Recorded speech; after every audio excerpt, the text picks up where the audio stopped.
whakarongo ki te tangi a te korimako. Kōrero flowing out the hook of force. Kaupapa relevant, kaupapa out of bounds, kaupapa exigent, kaupapa paramount. Nā ko nā whakapiri mai ki te kaupapa tino whakahira hira whakarongo pi kari kari mai. Hare hare mai, o Taringa hare hare mai. We gotta gather up close everybody. Gather up close everybody. Kani move that body. Kani move that body. E ngā iwi nau mai hoki mai I ngā rā o te waru. Nei ngā waiwai o Henerau mati kua tau ki te whenua. And hopefully everybody's tanned or been got using, a fake tan. Yeah, or been, using ta pani, kia kore ai e tīkaka te kiri. Sunburnt, because I get sunburnt. Taku taha Pākehā. Yeah. I don't get brown like you. You go in the sun, you get brown. Even though ko takuinga ko praone. That's what I thought until I recently went to Samoa, and I got burnt, just straight burnt. Ui, ore. Not brown, just burnt. It's like when ka haramai etahi no Hawaii and I tell them to put sunblock on because, he rere ke te rā I konei. And, they go back to Hawaii black. Yeah. Not golden. Anyway, nau mai hoki mai te iwi, I tēnei te tau hau Pākehā, coming at you, Taringa, and no māua te waimarie I tēnei, no tātou actually, I te mea hei wāhi I ngā kōrero I tēnei wā ana ko ngā kōrero ki te iwi o te Wiki, and ko tā māua manuhiri, hei kai kōrero mo te iwi o te Wiki, ko te Mauri Kingi. Tēnā koe te Mauri. Tēnā koe. Kia ora tātou. So welcome to Taringa. I can't say you're an avid listener because you told me you haven't listened to any, but hopefully you will listen to some. Hopefully you get converted. Engari, pai noe ho no māua te maringa nui, whai wāhi koe ki te kōrero kia māua, o tira ki nā kai whakarongo toru te kau mano, ka whakarongo ki tēnei punua pāo. Tēnā koutou. Ko te kiwaha kai au I tēnei wai, whakarohi ana, Tūhourangi-Ngāti Wāhiao. This kiwaha is hangai to the eruption in 1886. Yeah, and it talks about the resilience of Tūhourangi and the people of Tūhourangi when the eruption happened. Yeah, ua noho marara te iwi, ngare kua hoki anō mai, and now we auahi ana is smoking. Oh, I like that. That's cool, eh? Yeah. Auahi ana. Auahi ana. Can you give us some, e te horopaki, some scenarios of how you could use the kiwaha? Well, often it's used to, it's like a big-headed thing, I would assume. It's like a hare ana ki tētahi hui or something, and you see your other bro at the hui, your other bro from Tūhourangi, and he's might be getting a praise or an award, and you just yell out and go, auahi ana, brother, auahi ana. Okay. Smoking. Auahi ana e te iwi. So, yes, Tūhourangi has the IP on that kiwaha. Yeah.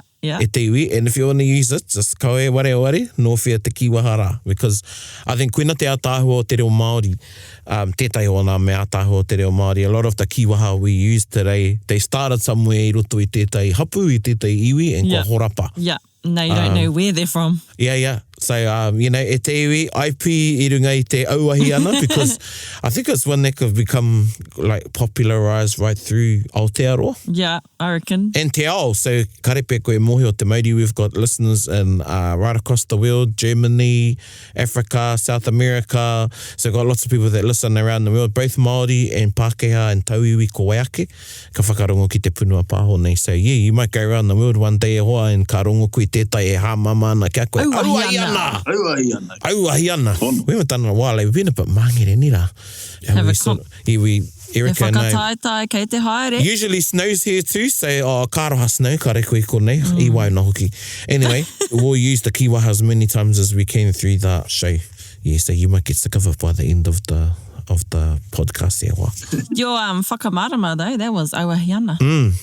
1886. That was one to me. Te hu o Tarawera. Yes. Auahi ana, one each. Anyway, te Mauri, no mai ki tā tātou kaupapa iwi o te Wiki, and perhaps provide for, okay, a koe te tikanga kia mihi mai ki te iwi, and then provide koe a Tūhourangi, ana kia rere noa nā kōrero ringa I te wairua Māori. Yeah. Kia ora tātou, heuri tēnei no Tūhourangi-Ngāti Wāhiao, ko te arawa te waka, te arawa te iwi. Tūhourangi-Ngāti Wāhiao te hapui wēnei rani, engari I ngā rā o mua, he iwi tonu a Tūhourangi, I nohia ngā roto o Tarawera. Tūhourangi, the person, was tupuna, and he was a part of the 8 beating hearts. I don't know if many have heard of the 8 beating hearts of Te Arawa. Oh, no, I haven't. Please tell me. Tama Te Kapua was the captain of Te Arawa Waka, who came across from Hawaii, and 5 generations after him came Rangitihi. Yep. And Rangitihi had 8 children, had 4 wives, had 8 children, and they are referred to as the 8 beating hearts of Te Arawa. Cool. And the youngest of the children was Tūhourangi. And there's a kōrero about Tūhourangi being mistreated by his older brothers, older sisters, older sister, and stepmothers, I suppose. No. Yeah, stepmothers. And the kōrero goes, Tūhourangi kai mā tautau. Tūhourangi was the one that was fed with cold food or scraps. The leftovers. Yeah, and then he grew to be the favourite of Rangitihi. Yeah. So that kai mā tautau whakatauki sort of sits as where Tūhourangi's mana lies, I suppose. Kia ora. It shows the mana of Tūhourangi because he was the one that was fed with little bits of food or whatnot, scraps, and they became the favourite of Rangitihi and of all his children. So overcame adversity. I'll say that publicly, but kei kohuru ere, tari kohuti au wetahi atu o konei, but yeah, that's sort of the kōrero of our tupuna, and he did amazing things, had 2 wives, crossed countries and populated areas, and koera te ahua tō tātou tupuna, Tūhourangi. Kia ora. Might be good too to talk about his 2 wives. Yeah, the first wife was Rākai Tā Hainu, who come from te maunga Titohea, Taranaki. Apparently she was a puhi, or a descendant of a puhi on Aotea Waka. Got with her and had many children. And his second wife was Rongo Mai Papa, and she was a daughter of Kahungunu. And there's actually a story of when Ruapani was with this beautiful wahine Rongo Mai Papa at the time. And Ruapani passed away, and they were quite old. And at the time, Rangitihi was old, and Tūhourangi was just becoming a strong young man, tall, handsome, te arawa looking. And they went over to the tangi, to Tangi Ruapani, and they left with his wife. And that became Tūhourangi's second wife. And the descendants of that union of theirs is the likes of Whakauwe, Kaipapa, Ngāti Whakauwe, Koea hoki nā uri, heke mai. Yeah, that's sort of the story around the 2 wives of Tūhourangi. Yeah. Very interesting that he had, reminds me a little bit of Tūrongo, because he both had, he never eloped with the first one, but Tūhourangi had one tētahi wahine no te west side and tētahi wahine no te east side. The east side. And he puhi ēnei. Yeah. That word puhi, what does that mean? Because the idea I have of a puhi is a virgin. Well, I suppose it's just the social stature of the wahine. Kia ora. Yeah. Yeah. I suppose when I think about whakapapa, when I think about marriage of our tupuna, I'm sure it wasn't a thing around staying together, but being or going together. So more of a strategy thing. Yeah. Then I think, whakapapa become more strategy, and if you link to this, to that, then there was heaps for everyone else, I suppose. But bueno. Yeah. Okay. I like that whakamārama. It's cool. Exactly, like you watch, if you watch Game of Thrones or, e pēra te ao Māori. A lot of the marriages were very strategic, to bring iwi together. And I think we've talked about it before on Taringa, a lot of the time, pākuwha or takapauora nui, where we're used to stop war, bloodshed. Yeah. You might marry someone from the inland to like a forested area to someone from the sea. Swap. Yeah. So you've got that thing of resources. Yeah. So very strategic. But good on Tūhourangi. Oh, e tama, go to a tangi and then, oh. Yeah. It's like that, what's that movie? What's that, 4 funerals and a wedding or something that. Anyway. Say, ka haere ki te tangihanga o Ruapani. And this Ruapani, again, kia koutou e ngā kaiwhakarongo. Ruapani is a prominent tupuna of Tūhourangi-Ngāti through to Waikare Moana, Ruapani, Ngāti Ruapani, koine tētai o ngā iwi o Tūhourangi-Ngāti. And quite a prominent ancestor. And koine tana wahine, and ka riro te wahine ia Tūhourangi. And then auahi ana. Yeah. I got one in. Got another one in. There's 2 for me. Hoi anō, kei haere tonu te kōrero te Mauri. He nui nā kōrero. So one of the stories that when Rangitihi was bringing up those 8 children at a pā called Pā Kotoi, which is not far from Matata. There's a story around, the time of when Rangitihi found out that Tūhourangi was eating scraps and cold food.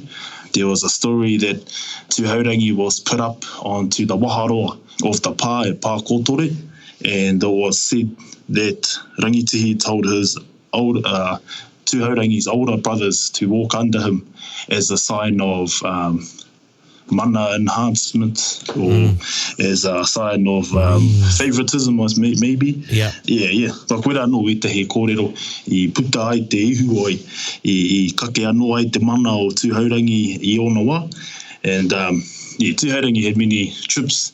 There was a story around his birth, and I suppose this is where Tūhourangi gets his ability to go and find out, be strategic in the way he finds out his wahine and his women and his wives.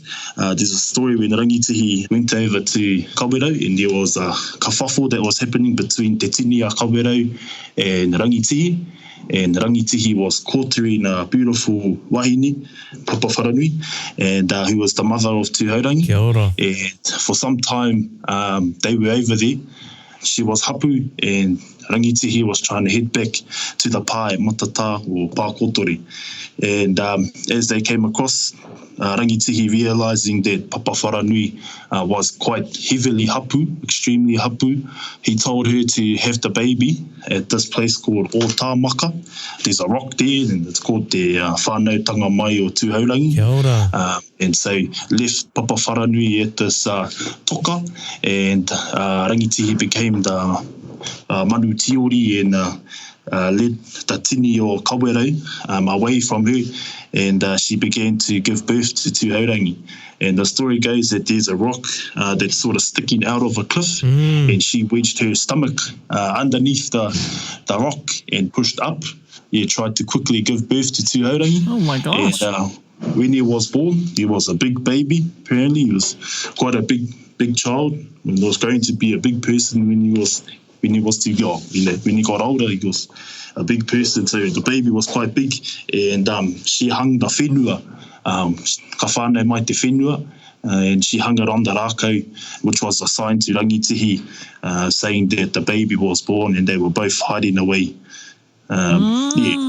Rangitihi found him down at one of the rivers, just not far from where the rock was, and they went back to the pā at Pā Kotori, and everyone was shocked when another baby wife and Rangitihi returned after his travels. But again, must be your strategy, I'm sure. Haka, I'm trying, kōrero ana, I'm thinking of this wahine toa. Yeah. E tere whakawhānau ana I tana pepe. Yeah. Mā te pehi tana puku. So I'm imagining this tupuna, Papa Wharanui, and she's pushing her stomach up against this rock. Oh my gosh. I can imagine it because there was a war party, ne? Yeah. And so she was, wanted to have this baby quickly. Far out. Tētai kōrero ko tērā. The things you do. Yeah. Pretty amazing kōrero. It is sort of like I think about the stories of Rangitihi and how amazing he was. Nā kōrero mo te akatea, and he was in battle, and one of the kōrero, the whakatauki that te arawa have, Rangitihi te upoko I te kaia ki te akatea, when he was in battle, I think it was over the Whakapau Hills in Rotorua, and he was struck in the head and sort of wrapped his head off the akatea vine and carried on to win the battle. Yeah, and I think about those sort of stories and then sort of go generation to generation, and everyone sort of like that type of... Everyone's got that Auahiana spirit within them. Oh, that was a... Yeah. Still got it though. Rangitihi te upoko whakahireire i takaia ki te akatea. Yeah. Yeah.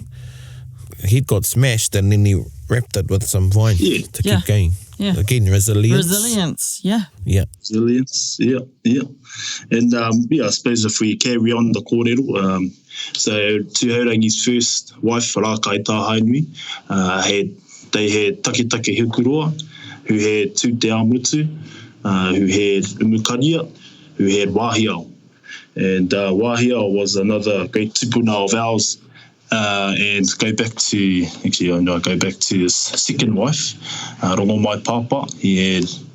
Those two had Uenuku Kōpako, who had Whakaua Kai Papa, who had Tū Tānekai. And Tū Tānekai was a great chief of Ngāti Whakaua. And Tū Tānekai married or played a flute and courted a beautiful wahine called Hinemua, who was the older sister of Wāhiao, who was the daughter of Umukaria and the great granddaughter of Tūhourangi. So Tū Tānekai and Hinemua and their relationship, and Pōkare Kareana happened, and their relationship was the binding of, sort of the binding between Ngāti Whakaue and Tūhourangi today. The first sort of relationship, but when I think about Tūhourangi is a lot of mana, because most of the descendants that we have today and the different hapu and iwi, most of them come off him, besides the Pikia ones. Tēnā koe. Yeah. Nui nā kōrero mō Tūhourangi. And then we carry on sort of back to the kōrero around the auahiana. I think one of the main things around partnerships and relationships and strategy was when trouble happens, often whakapapa is the thing that'll get you out of situations. And for an example, when Tūhourangi were living at the shores of Tarawera, and Tarawera erupted 1886, there was 3 letters that came to Tūhourangi. And the first one was Te Kania Takiro, who sent a letter telling the iwi to move to Hikurangi Maunga, and that was due to whakapapa. The second letter that came was from a tupuna in Aotea, who said to move to Taranaki Maunga, and the third one was from Ngāti Maru, said to move to Moehau.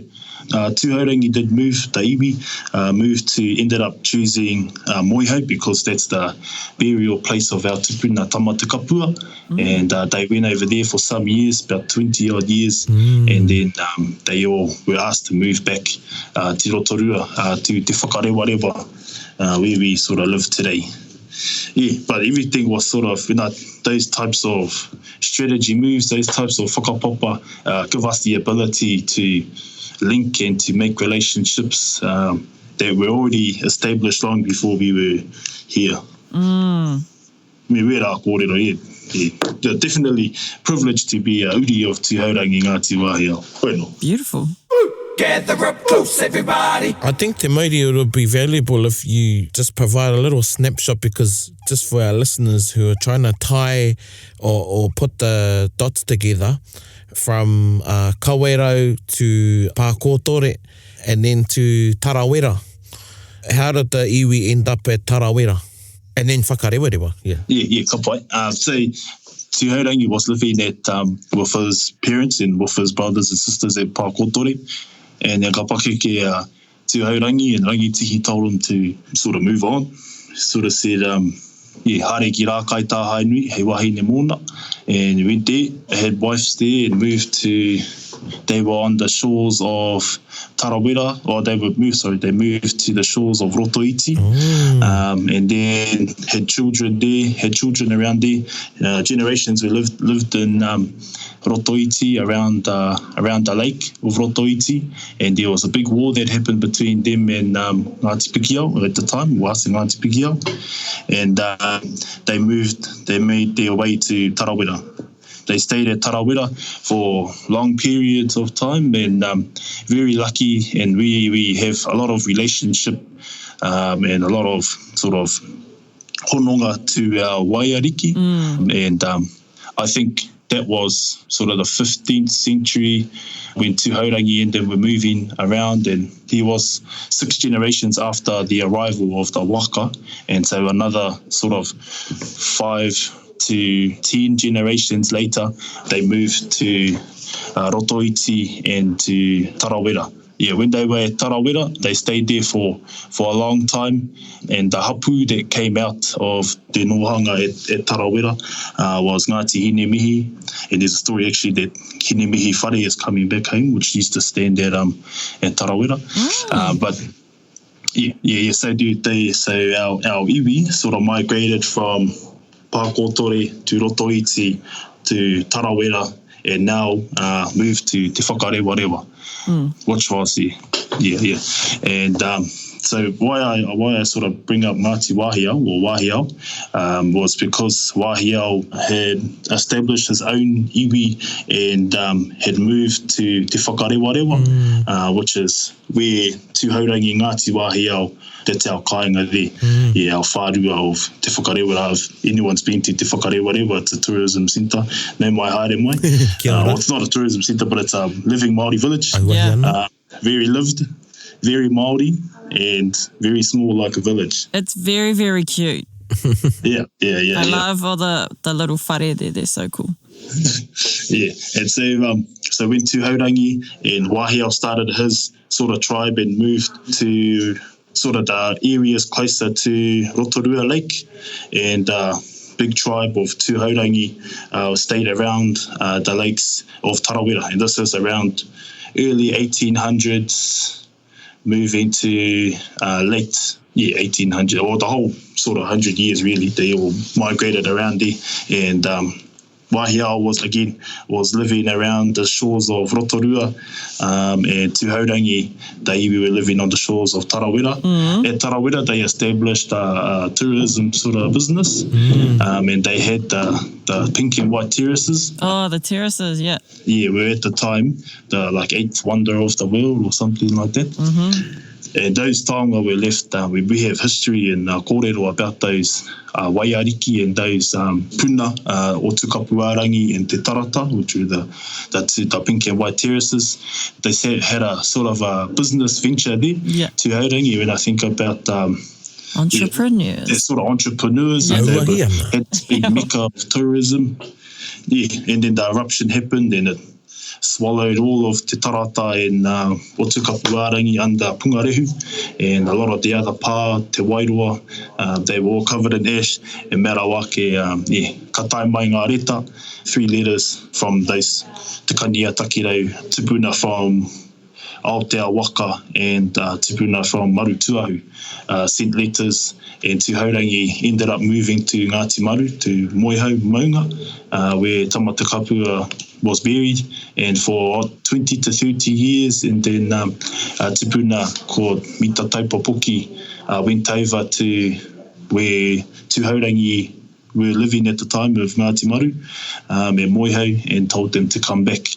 And the story goes that they went to go hahu all their mate, exhume all their bodies, and then take them back to Te Whakarewarewa, to the place where Ngāti Wāhiao were residing, and they told them to move back to Te Whakarewarewa, to the valley, and so that's sort of where the Tūhourangi-Ngāti Wāhiao established sort of iwi came about, and they stayed there, and there are 50 whānau out of that union between Tūhourangi and Wāhiao.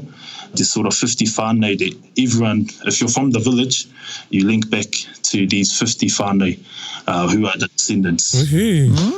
Tūhourangi-Ngāti Wāhiao. Okay. Today. Cool. Yeah. Sort of a random weird sort of curvy history. Curvy history. So I'm just checking. So there was Tūhourangi and Ngāti Wāhiao, and were they sort of two separate iwi, but now they've come back together as one? Yeah. And yeah, that is actually a big debate happening about that at the moment. But they were two separate iwi because they were living in different areas. Ngāti Wāhiao had started their own sort of thing. But yeah, it got tricky. The thing that was tricky was around calling it a iwi and a hapu. That's right. Yeah. Exactly. Yeah. That's where everything sort of gets tricky, if it's a hapu, if it's a iwi. But I think Brownie could give some more explanation to what a hapu and the difference between those two are. But yeah. Oh. Definitely, and just very, very quickly, is, the world we live in today has had an effect on how we see ourselves in relation to being a iwi or a hapu. And treaty settlements has had an impact on that, and the Māori Land Court. Yeah, but Tūhourangi-Ngāti Wāhiao, taku mōhio, and my interpretation is that a section of Tūhourangi, so same whakapapa. Yeah. It's just it's a section of Tūhourangi, tātai, I guess. Yeah. And I don't want to kōtiti au kōrero te Mauri, te mea, o he ātāhua ngā kōrero, but kei te kōrero a te Mauri, mo tēnei wāhanga o Tūhourangi. Because kei te puke e tahi atu Tūhourangi e noho ana. Yep. I think it's beautiful. I'm thinking back to one of my manu kōrero speeches, actually. Ko taku kaupapa, it was the year of the family, te tau o te whānau. And the kaupapa, my spin on it was i ngā wā mua, ko te whānau, ko te hapu tonu. So, yourself, Erika, i roto i te whānau apanui, don't really, there's not many Ngāti, I don't think there's any Ngāti down no, all te whānau. Yeah, and that whānau unit, how we see a whānau now is like a mum and a dad and kids, it's ki te titiro Māori, tā te Māori titiro, he nui ake, and koina te hapu. And taku mōhio i te hapu te mana. So yeah, things can get a bit sort of, especially when people have started out learning about tō rātou taha Māori, and then we get a bit caught up in now that, there's only one iwi and there's only one. Yeah. You know what I mean? Yeah, I know what you mean, yeah. Yeah, and I think that's maybe where Te Mauri might have been referring to things, getting a bit contentious around whether it's a iwi, whether it's a hapu. Yeah. Yeah. And I suppose the best part around that sort of kōrero was around the ability to just talk it out. Kia ora. Talk out if it's a hapu, if it's a iwi, to be able to make a decision in those types of things. And that's the beauty of our tikanga, I suppose, that enable that type of environment to kōrero. Just, reflecting back on e tahi o ngā kōrero, you referred to te hu o Tarawera, 1886, June the 10th, taku mōhio, was a Tuesday. A lot of my kaumātua talk about their kaumātua, and they would use the eruption, so I'm talking about like my kaumātua who were in their 80s, when they were young, their kaumātua who were in their 80s and even hundreds would talk about the eruption. Yeah. And that was their time marker. So whether you were born before or after the eruption of Tarawera, and not just within us too, within Ngāti Raukawa, I know other iwi are like that there was a time where the Tarawera eruption was like a measure of time that a lot of iwi would go off because it had such an impact. Not just on Tūhourangi and Te Arawa, but, with the movement, it was seen from miles and miles around, and it was there's more tete about it, and it was in all the new pepa Māori. So, one of my crew, actually, just the other week, we were talking, and he was saying, he asked one of his kuia, how old were you when Tarawera erupted? I thought, out of it. And I've heard it a few times with kaumata when they said, my mother, my nanny was born just after Tarawera erupted or before. So it was quite a big part i roto i te hitoria o Aotearoa whānui. Yeah. The kōrero that we were told after the eruption, noho marara te iwi o Tūhourangi. And I don't think there's anything sort of worse in Māori thinking, or Maori whakaaro, or Maori world, then being displaced or being disconnected. And I noho marara te iwi, nā wai, kua tono atu ngā reta. Yeah, as a form of whakaaro nui, I suppose. But yeah, there was probably nothing worse than being displaced and disconnected from your hapu, whānau and lands. Kia ora. Yeah. And yeah, that was probably why it was such a turning point and why we have different factions of Tūhourangi ki uta, Tūhourangi ki tai, Tūhourangi ki te whakarewa-rewa, Tūhourangi-Ngāti Wāhiao. Yeah, there's definitely a spread out, but auahi ana. Tika. And I think too, you know, a lot of you, our listeners out there, would only know Tūhourangi-Ngāti Wāhiao, the kapa haka. One of the top kapa haka I roto I te, well, they're all tops really. If you're in te matatini, you're tops. Yeah. And one of the few, I wanted to say one of the few kapa āiwi, which are kapa haka that has the iwi name or is representative of an iwi, ko Tūhourangi-Ngāti Wāhiao. So I know a lot of our listeners, there'll be lots of insights Sharp in this as kōrero. too. Always been sharp. Smoking. Yeah, auahi ana. Auahi ana. I think I'm too ahead of you. Oh, I don't know. Ko te menui ko puta te kiwa. Ai. You know, he aha o tūmanako ki te iwi. Tūmanako ki te iwi. Yeah, well, ko te mea nui, I think, is just whakakotahi. And like we do these, you know, dreaming sessions, and we have these sort of wānanga around what do we want from the iwi. And I suppose the question to it was, what can we give to the iwi? So there was a whakaaro that we would do as we would break down the terminology around iwi and hapu and whānau and where they sit as a part of your life. Because one of the big kōrero that's been happening at the moment is, and as an example around the grants that iwi runanga give out, was the return to the iwi.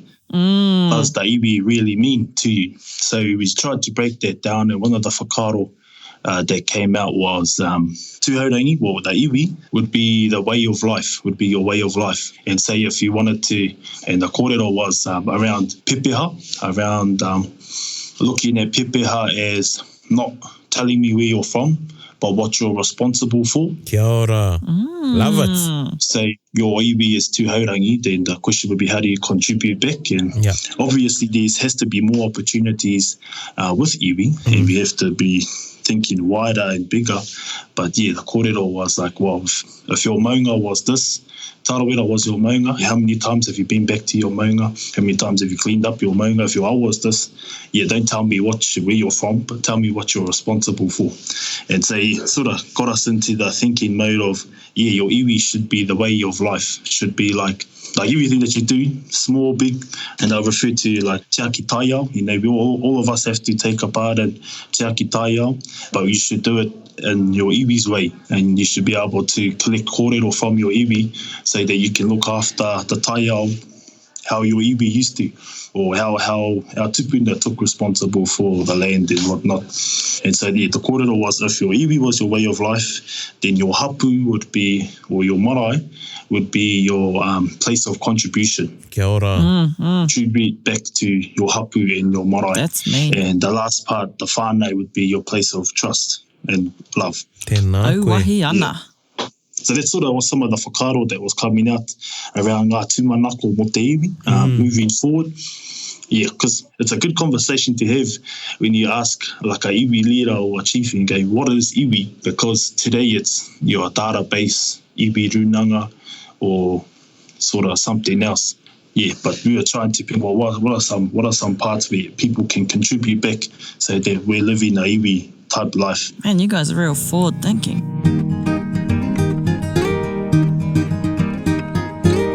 Una weitahi. Another one was whakaaro nui au ki nā pakeke me nā kroua I whai wāhi atu ai au. Yeah, ko he te tia mai rātou iau e tamariki ana. Waimari e katoa au te whakarongo atu ki wērā kōrero a rātou. And then iau ka whakaaro ake. Yeah, those tupuna and those growers of ours did amazing things. And that type of blood runs through our veins, auahi ana, and I think, there's almost almost a responsibility to do amazing things as well. And so the kōrero was, well, we should not look at young people as problems to be fixed, but potential to be recognised. And there was a question around changing the measures of what success looked like. So it wasn't so much that you have to have a degree to be successful, but you have to be responsible for your iwi that said you are a successful iwi person or successful Tūhourangi person. Yeah. And the other one was like our Nene Bubbles Mihinui, one of her tours, guided tours, she would say that the measure of mana wasn't how much you had, but how much you could give. And run out, how much more can you give? And if you have nothing left, keep giving. And she would say that was sort of the measure of mana. Yeah. And so, ka whakaro ake, you sort of live in this sort of Pākehā world or the me world. And ka whakaro ake, our tupuna did amazing things with sort of nothing. Yeah. And I just wondered, like, they did the potential. We should be more striving to look at the good things about being a part of the iwi, than trying to get money or something out of it. Koena we te heo ngā whakaro I roto I wā mātai wānanga. Koena. What kind of impacts do you think tourism has on the iwi? It was huge before the eruption, and it's still huge today. And we're lucky that a lot of our kōrero has been retained by way of practicing and expressing our kōrero and being able to get paid for it and being able to talk about ourselves to the world. I definitely plays a big part because when I think about my generation who grew up in hakas and grew up in concerts, it's like the best way to maintain or to retain kōrero today. If that makes sense, you could get paid to express your own kōrero today. I think that the big question would be just around what we sell. What we sell and what you keep for yourselves. In terms of what do you hold special? What don't you give away? What do you give away? And but it's definitely played a huge part, tourism, because it's given us the ability to talk about ourselves to the world, which I suppose every tarawa wants to talk about themselves. Well, I think while we're talking about concerts, that there's lots of waiata that have been kept alive because of concerts I roto o te arawa. And I remember saying that Nana told me that, I can't remember, it might have been Tommy Taurima, who's just recently passed away, and one of his concert parties back in the 70s, 80s, and he had said to one of the prolific composers of the time, let me use your songs and I'll make them famous. O hoi anō, he tika tērā, ko te huarahi tērā hei oranga mo te reo, hei oranga hoki mo ngā kōrero, ko ngā mahi kapahaka, and Te Arawa has definitely, not just Tūhourangi, but Te Arawa, and being the, as my mother used to say, I au e tupu ana, being the tourist diamond of Aotearoa. And I guess that's one of the challenges too, of not losing your way in all of that and finding balance ki ngā mahi turuhi and the tourist side of things, te kauwhanganui, while maintaining your identity and being true to that. Actually, when there was a story around the eruption, and there was 3 signs that was leading up to the eruption. The kōrero of Tūhourangi-Ngāti Wāhiao, who was a great tohunga of the time, very scary klauā apparently. He predicted that there would be 3 signs before the eruption of Tarawera. The first one was there was an illness that plagued the iwi who were living at the shores. The second was a wakataua in the middle of the lake, phantom waka. And I'm starting to forget the last one. I think it might have been the eruption itself actually was the third sign to show the parekura nui that were going to plague the area of Tarawera before the eruption. Yeah, the Tūhourangi predicted it, and he predicted it because he saw the greed that was growing in the people. Oh. Yeah, so there's definitely some warning signs, and with big warning signs around tourism. Well, I think he was referring to the tourism, and there was a shot. I don't know if Praone remembers the movie at the museum, but there used to be a movie about the Tarawera eruption, Yeah, and I know that one. they would put copper or shillings, old silver pieces into the wooden carvings and replace the shillings with the paua, take the paua out, and put these little shillings in the middle of the eyes of these big carvings. And those sort of signs that the tohunga Tūhourangi was seeing led to him predicting the horo of the whenua, as he said it, I think. Yeah, ka horo te whenua, which was the sort of the lead up to the eruption, which sort of set Tūhourangi on a restart. Yeah, but e tūnei tēnei rā nei auahi ana. Kia ora. Yeah, and as you said, just to be mindful of those tohu and teaching that was in there. Me te whiu e ai ki ngā kōrero, and kia kaua e pērā anō. But just what you were saying about being, it's our responsibility to do amazing things. Our kaumātua done it. And the measure of mana is to keep giving. So, i runga i tērā kōrero o te Mauri, Thank you for all that you've given us. Kua piki tō mana. And me tō mātou waimari i ngā kōrero katoa, tino nei. O reira, e mihi nei ki a koe. E mihi ana. Nā ku te waimari e nui, kua kōrero anua e mo oku nui, mo oku rahi, o Tūhourangi. Thank you for giving me the opportunity to talk about myself and about our people. But rawe nā kōrero, ngā mihi. Kia ora rawa ati te Mauri. Kia ora. Hei ko nā mai. Au wahi ana, bro. Wahi ana.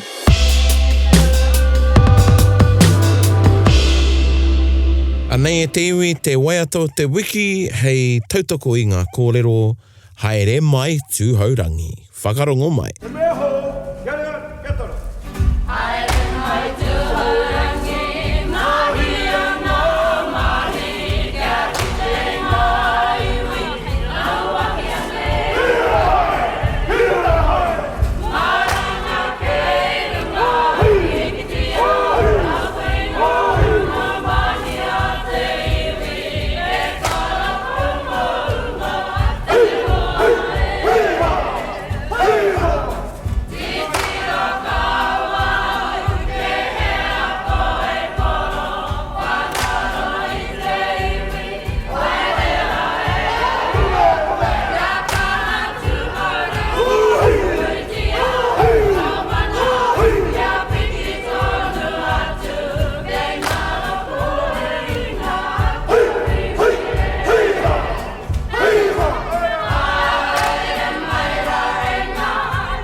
Ooh, did you catch the auahi ana in there? Yeah. Auahi ana, How about that? Not only does the waiata consolidate our iwi o te wiki, but it also included the kiwaha o te wiki. There you go, auahi ana. Auahi ana. And I don't want to take up any of the kōrero, but, I was lucky to be brought up amongst Tūhourangi, growing up in Rotorua. And there were two iwi that I grew up with, and it was Ngāti Pikiao and Tūhourangi. Very special, well, all people are special, but as you're referring to the village and stuff like that, spent a lot of time there. Oh, yeah, the village is just so unique. How cool is that? Spent a lot of time with a lot of the kaumātua that Te Mauri would have been thinking of. And I remember when he was a baby and a little boy and a young man he's grown into, knew his father very well, who's one of my ihopu manoa that I looked up to and still look up to even though he's passed on. So yeah, I pai te whakarongo ki ai e kōrero ana. I don't know if nostalgic's the word, but just I felt a lot of aroha when Te Mauri was sharing when I've seen him develop. You know, I knew him as a baby.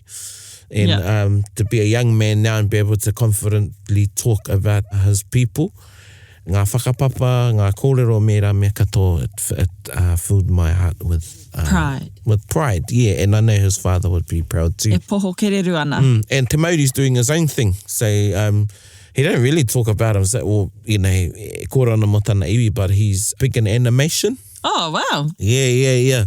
So there might be another kōrero another time. So he's making leaps and bounds and they're getting rangatai into animation and stuff like that. Yeah, so it was a good kōrero. It was cool. Yeah, that was cool. I learned a lot. I just assumed he had some sort of historian role. I would have never have guessed he was into animation.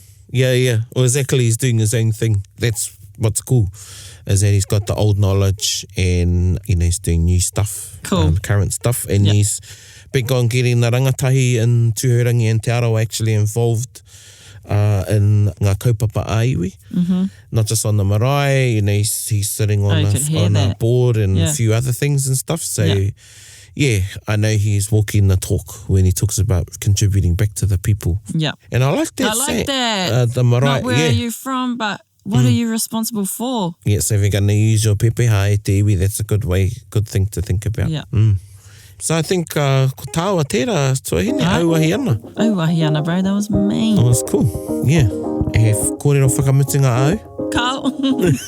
Kia pai tōra. And if you aren't back at mahi yet, you know, enjoy the rest of the summer holidays. Hoi anōra, yes, e nei wara uruhau o hene raumati.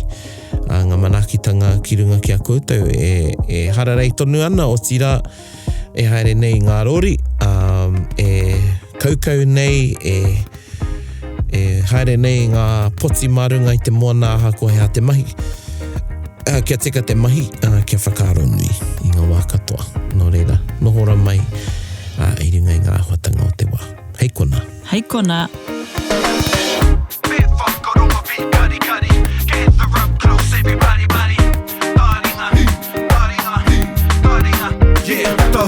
Yo, whakarongo ki te tangi a te kori mako. Kōrero flowing out the hookah force. Kaupapa relevant, kaupapa out of bounds, kaupapa exigent, kaupapa paramount. Nā ko nā whakapiri mai ki te kaupapa tino whakahira whakarongo pi kari mai. Hare mai, o Taringa, hare mai. We gotta gather up close everybody. Gather up close everybody. Kani move that body. Kani move that body. Taringa. He mea tuku nā te wānanga o Aotearoa, nā te māngai pāho I tautoko. To listen to more episodes, search for us on your podcast app and subscribe. Taringa, whakarongo mai.